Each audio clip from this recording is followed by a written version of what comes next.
The bank manager's face suddenly turned pale. His hands began to shake as he reached for the phone. He told his assistant to lock the front doors and call the police immediately. He looked at me as if I had handed him a live grenade, not an old passbook that once belonged to my deceased grandfather. That same passbook had been thrown into the trash just the day before by my mother. She had called it worthless junk, something that should have stayed buried with him. She was absolutely certain it meant nothing. But some secrets refuse to stay buried, and some of them bite back. I am getting ahead of myself. Let me start from the beginning. My name is Danica Gross. I am 31 years old, and until that morning, I believed the most dramatic part of my week would be arguing with my landlord about a broken radiator in my apartment. I work as a paralegal at a small law firm in Columbus, Ohio. The job is not glamorous. The pay is modest. My car is 12 years old and makes a sound like a dying whale every time I turn left. But I am good at my job because I notice things. I ask questions, and I do not let go until I find answers. My family has always considered this a character flaw. My grandfather's funeral was held on a Tuesday. Eugene Gross passed away at 89 years old. He lived on a modest farm about 2 hours outside the city, with a wraparound porch and fields stretching to the horizon. Everyone assumed he had nothing. Just an old man in an old house, living his final years quietly. That was exactly what my mother wanted everyone to believe. The service was small, efficient, and cold, very much my mother's style. She has always believed that emotions are a weakness, and funerals were no exception. She organized everything like a corporate event. 30 minutes for the ceremony, 45 minutes for the reception, then everyone went home, no lingering, no unnecessary tears. The food was catered from a place that clearly believed mayonnaise was its own food group. My grandmother would have risen from the grave just to complain about the potato salad. She had standards. My mother did not. My brother Wyatt arrived 40 minutes late, wearing a suit that cost more than my car. He claimed parking was difficult. Even though the farmhouse had a gravel lot the size of a football field, he barely looked sad. Wyatt has never been good at emotions that do not benefit him directly. He hugged our mother, shook a few hands, and spent most of the reception staring at his phone, most likely monitoring his investments. Wyatt loves talking about his investments. I stood in a corner, watching my family perform grief like a stage play, and I thought about my grandfather. Eugene Gross was an accountant for 40 years. Numbers were his language. He could look at a spreadsheet and see stories that others missed. He was also an excellent chess player.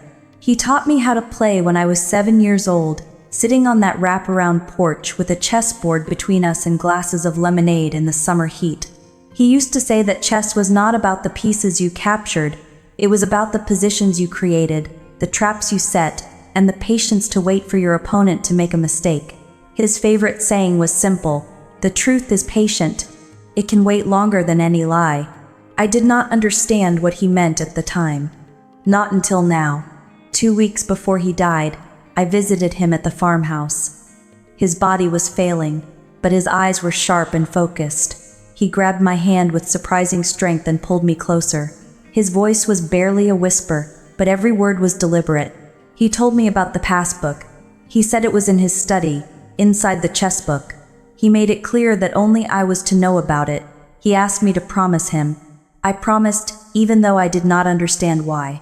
After the funeral, the family gathered at the farmhouse. My mother was already walking through the rooms, talking about selling the property, discussing potential buyers, calculating square footage as if my grandfather's body was not even cold yet. My brother nodded along and offered suggestions. It was obvious they had discussed this before, probably while my grandfather was still alive. I slipped away and went into my grandfather's study. It was a small room lined with bookshelves, smelling of old paper and pipe tobacco. He had not smoked in 20 years, but the scent never left. I spotted the chessbook immediately. Strategic Endgame, a master's guide, his favorite book. We had discussed those positions countless times. I pulled it from the shelf, and it felt wrong. Too heavy.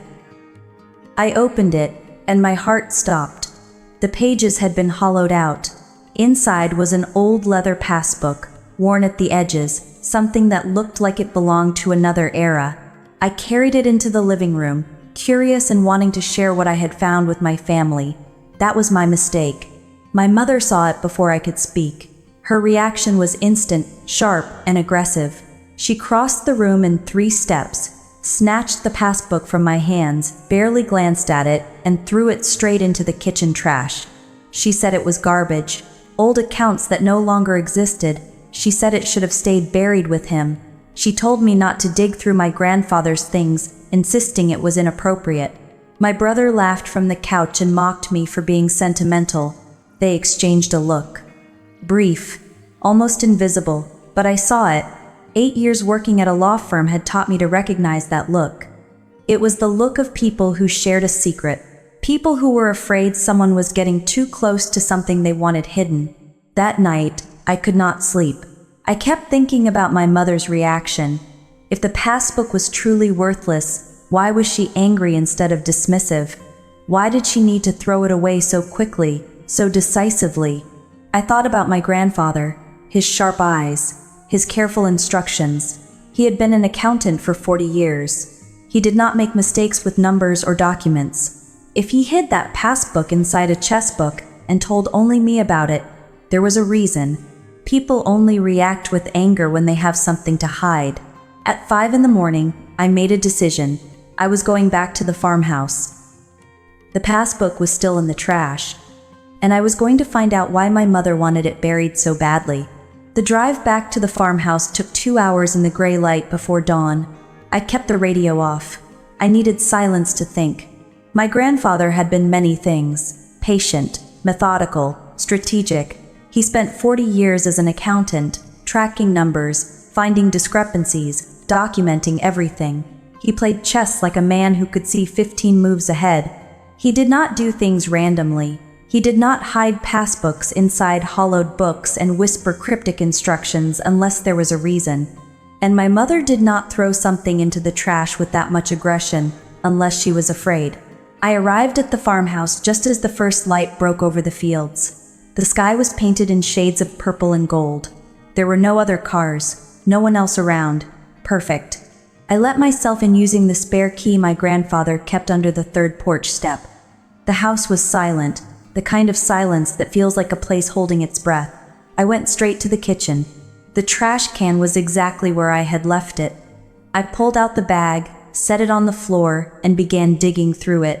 There I was, a grown woman with a college degree, elbow deep in garbage before sunrise, looking like a raccoon in business casual. My grandfather would have been proud. My therapist would have had questions. The passbook was near the bottom, buried under coffee grounds and paper napkins from the funeral reception. I pulled it out, wiped it clean with my sleeve, and examined it properly for the first time. The leather cover looked old, worn, deliberately aged, but when I opened it, something felt wrong. The account number inside did not match the appearance. The format was too modern, too many digits. That was when I noticed the note. Tucked into the spine of the passbook, folded into a tiny square, was a piece of paper written in my grandfather's careful handwriting. It listed an account number. Beneath it, a short message. They do not know about this one. Ask for the full history. Trust no one in the family. Only you, Danica. I read it 3 times. They do not know. That meant my mother. That meant my brother. My grandfather had hidden something from his own family, and he had trusted only me to find it. I took photos of everything.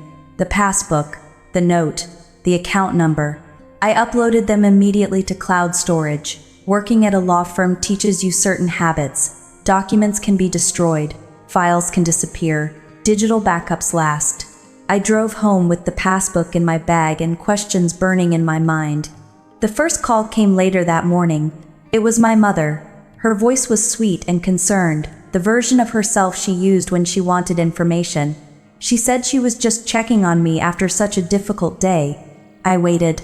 Then she asked whether I had taken anything from the farmhouse. She reminded me that everything belonged to the estate now and needed to be cataloged properly before the sale.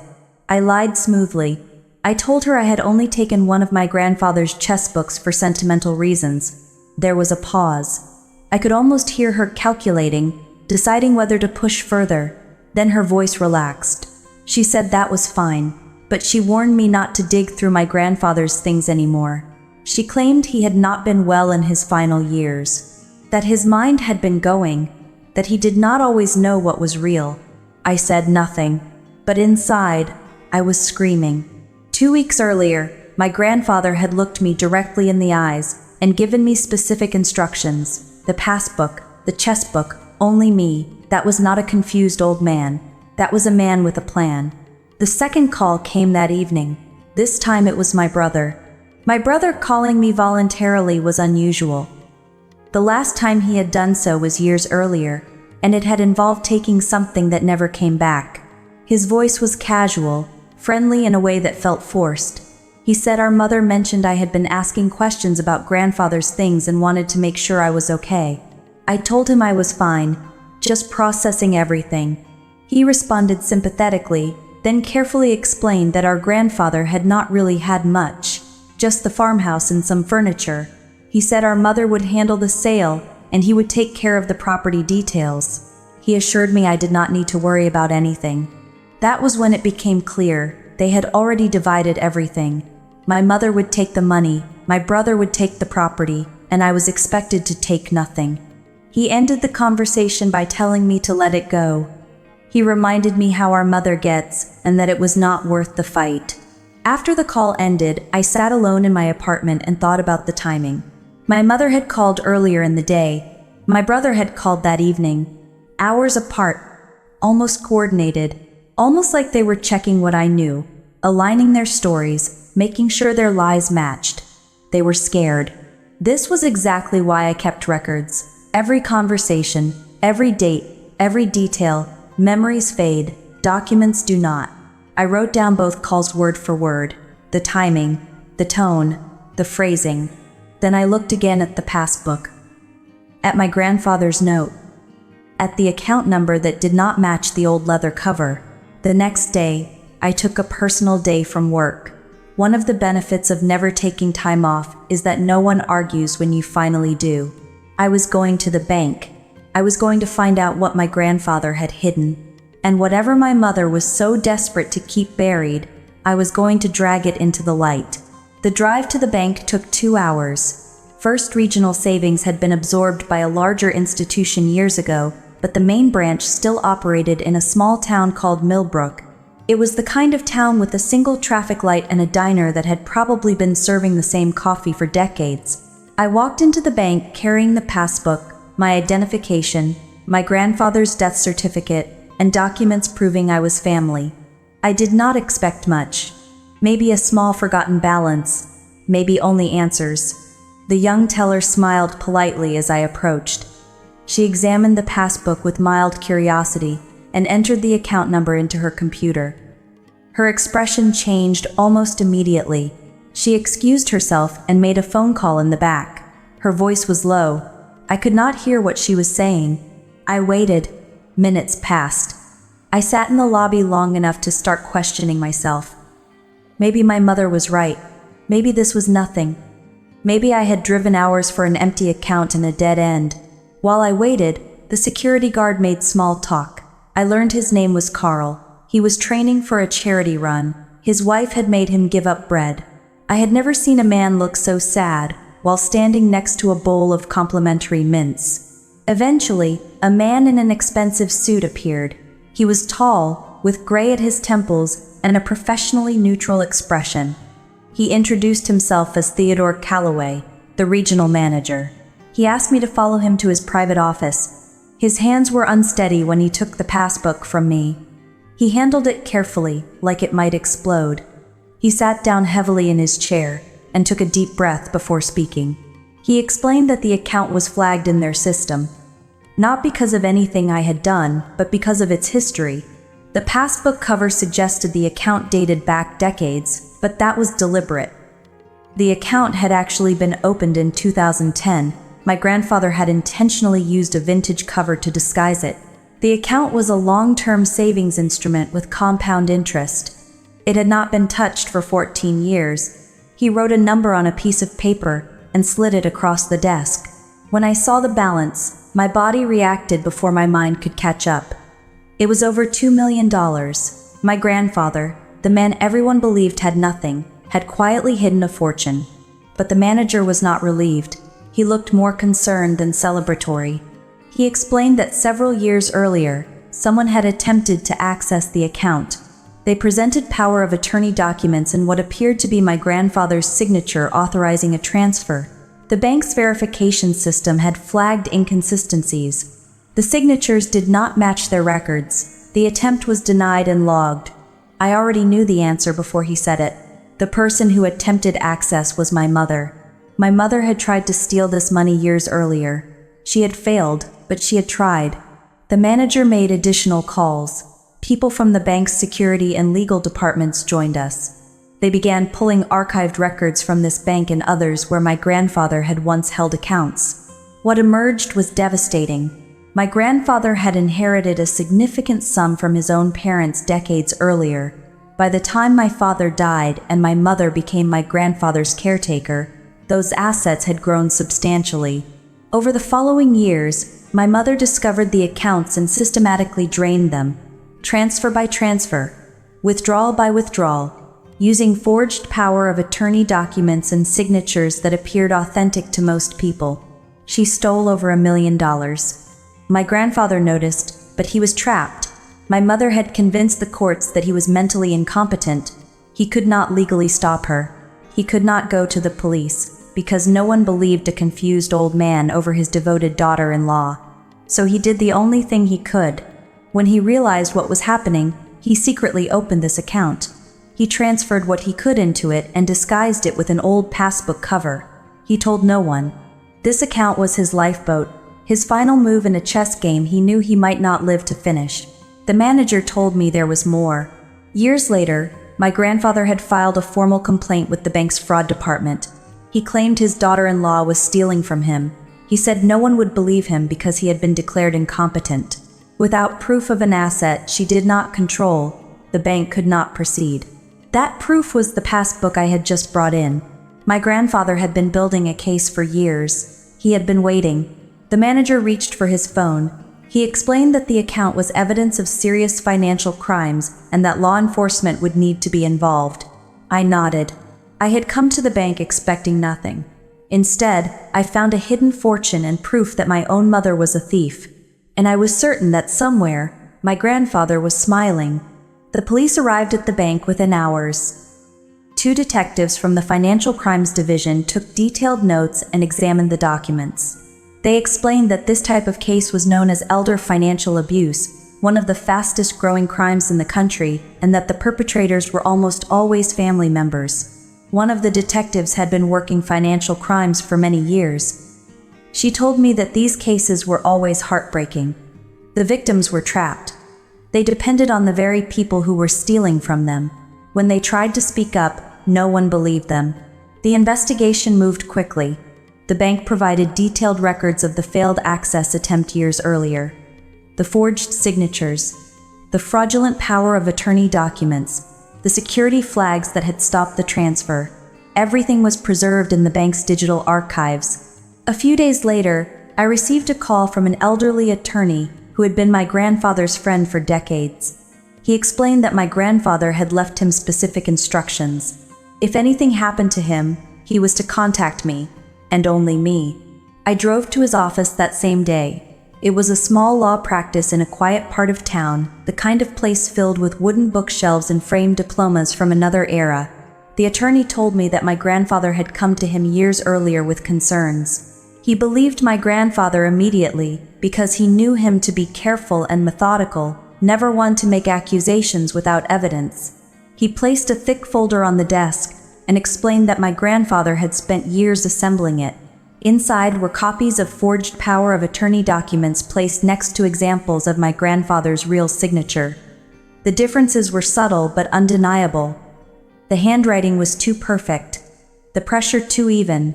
Someone had traced his signature carefully, but not perfectly. There were bank statements, transaction records, and a detailed handwritten log documenting every unauthorized transfer and withdrawal. Dates, amounts, account numbers, years of meticulous documentation. At the bottom of the folder was a notarized sworn statement written by my grandfather. In it, he described how my mother had taken control of his finances after my father's death, how she convinced doctors and courts that he was losing his mind, how she isolated him and systematically stole from him while presenting herself as his devoted caretaker. He declared clearly that he was of sound mind and knew exactly what was being done to him. He stated that he was leaving this evidence to me because he trusted me to do what was right. I cried as I read it, not from sadness alone, but from a deep sense of grief and pride. He had spent years knowing the truth and being unable to make anyone believe him. The detective called again with further developments. They had followed the money trail and discovered that large sums had been funneled through a shell company created by my brother. Hundreds of thousands of dollars had been laundered over several years. He was not an innocent beneficiary. He was an active participant. Background checks revealed something even more disturbing. Years earlier, when my mother's own mother had died, a significant amount of money had disappeared from her estate. Suspicions had existed at the time, but there had been no proof. This was not the first time my mother had done this. The detectives asked me to cooperate fully with the investigation. That meant staying silent, not confronting my mother, not warning my brother, pretending everything was normal while they built their case. For weeks, I attended family dinners and listened as my mother talked about selling the farmhouse, and my brother bragged about new investments. They were confident, certain they had gotten away with everything. I documented every interaction, every word, every detail. Then the call came. The detective informed me that warrants were being executed. Arrests would be simultaneous. There would be no warning. That morning, my mother answered her door in a bathrobe, coffee in hand, and saw the officers. For a brief moment, her mask slipped. She tried to explain. She claimed it was all a misunderstanding. She said my grandfather had not been well. The officers were unmoved. They had years of documented evidence, bank records, and sworn statements. At the same time, across town, my brother was arrested in his office in front of his colleagues. His professional image collapsed in an instant. The lies ended that day. The case moved through the courts over the following months. I attended several hearings and watched the evidence stack higher and higher.